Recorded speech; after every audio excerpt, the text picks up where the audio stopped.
The world can be a strange and frightening place, full of many horrible and horrifying creatures.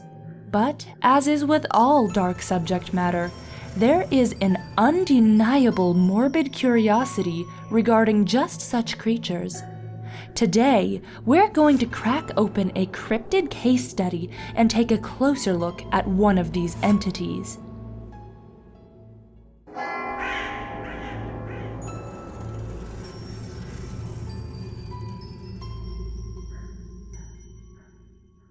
Our history here on Earth has always been a bloody one, but it's particularly sobering to think about the bloodshed and violence being turned on helpless infants.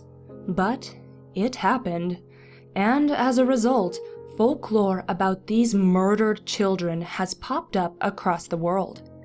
Unwanted babies murdered and dumped in the forest, now wandering as furious spirits, unable to rest until their remains are properly buried. Today, we're taking a closer look at the Scandinavian spirits known as the Myling. Looking at tales such as Hansel and Gretel, one can see certain shades of truth. It was not uncommon for unwanted children around the world to be abandoned in the remote wilderness and left to die.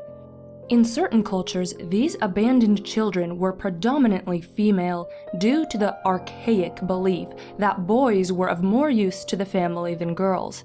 Sadly, some cultures around the world still practice infanticide even today.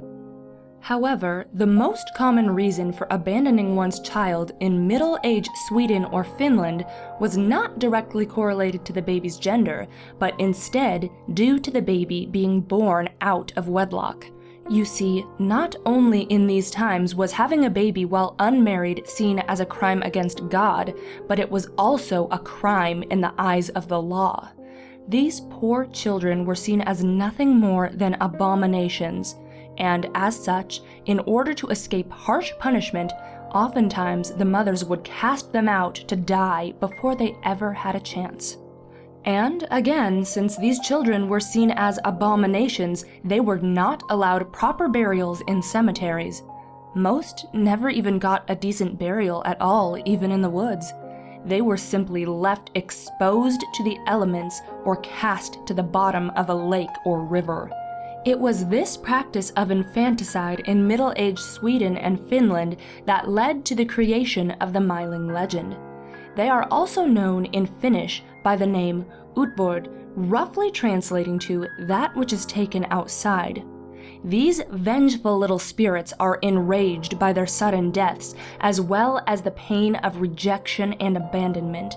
Because of this, they are not at peace. They instead drift about at night, haunting the place where they died, as well as around the place of their birth. While not as viscerally grotesque as some cryptids, a Myling would certainly be a frightful sight.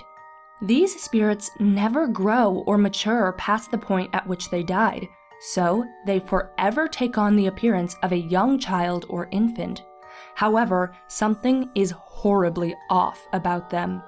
Their skin appears sickly greenish pale and sinks in around their face. Their hair is limp and lusterless, and their lips are tinged with the bluish hue of recent death. They appear to be in the early stages of necrosis, and sometimes even appear to have started decaying. Their glassy, lifeless eyes stare accusingly through you, with no sense of the humanity they never got to experience. As the legends spread, so did the tales of sightings of these frightening creatures. Travelers would speak of a pale, sickly child approaching them as they rested on the side of the road at night. But as the child got closer, the travelers saw death upon them and fled for their life. The forests and rivers near towns and settlements were to never be traveled by night. Should a Myling catch you off guard, it could mean a life-changing fright, or even your death. You see, as an undead spirit, a Myling can move with unnatural speed and silence. Should you not be wary as you travel through the night, you may find yourself helpless to a Myling pouncing upon you. Should this happen, you'll have no choice but to carry the creature to the nearest cemetery. Doesn't sound too bad, right? Carrying a tiny ghost baby really isn't much of a burden. Except with these cursed creatures, it is. The longer you carry the creature on your back, the heavier it becomes. Should you not fulfill their wish of seeking out a cemetery soon enough, you'll find yourself with a quickly sealing fate.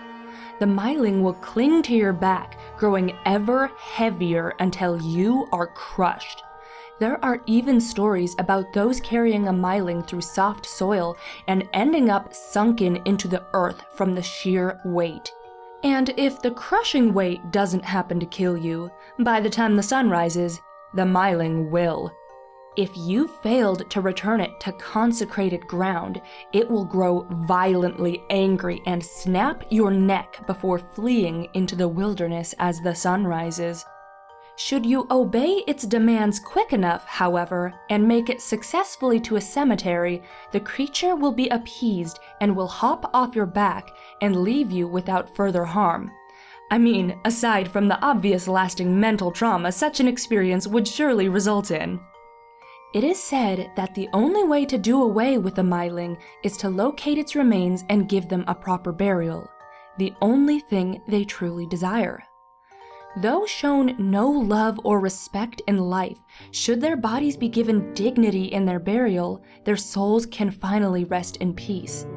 After successfully burying a Myling's remains, it's said that the child will no longer return as a vengeful spirit, but will instead finally move on to the afterlife in peace.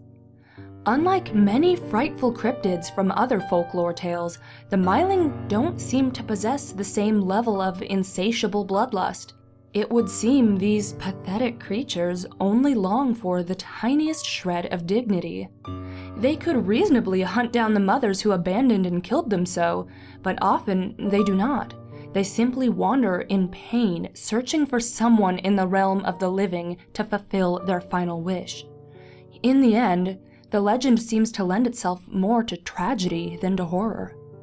Perhaps the tale of the Myling originated as a warning to discourage the act of infanticide in an age where there was little thought against doing so. Tragic as it may be, it's a grim reminder of the slow but steady progress the human race has been making through the ages. Either way, you may want to think twice about taking that nighttime stroll along the river. You never know what may start crawling on your back.